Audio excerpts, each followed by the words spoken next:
মানুষ এখন পয়সা রোজগার, টাকা পয়সা রোজগার এবং ভবিষ্যতের জন্য কী করবে এবং রোজগার, টাকা পয়সার রোজগারের জন্য সবাই ব্যস্ত, সেই দিকে ব্যস্ত।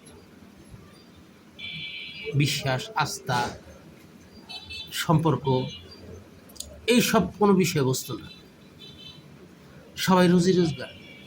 কারণ বর্তমানে টাকা ছাড়া কিচ্ছু হয় না। বের হইতে গেলেও টাকা লাগে, রাস্তায় বের হবেন টাকা, পানি কিনে খাবেন টাকা, সব জায়গায় টাকা লাগে। এই জন্য সবাই এখন টাকার পিছনে ছুটছে।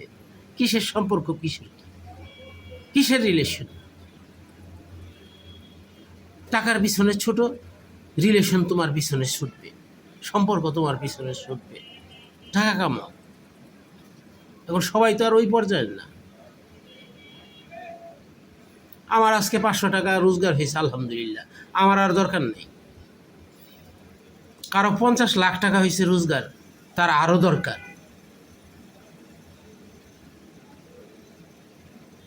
সবাই ভালো থাকবে।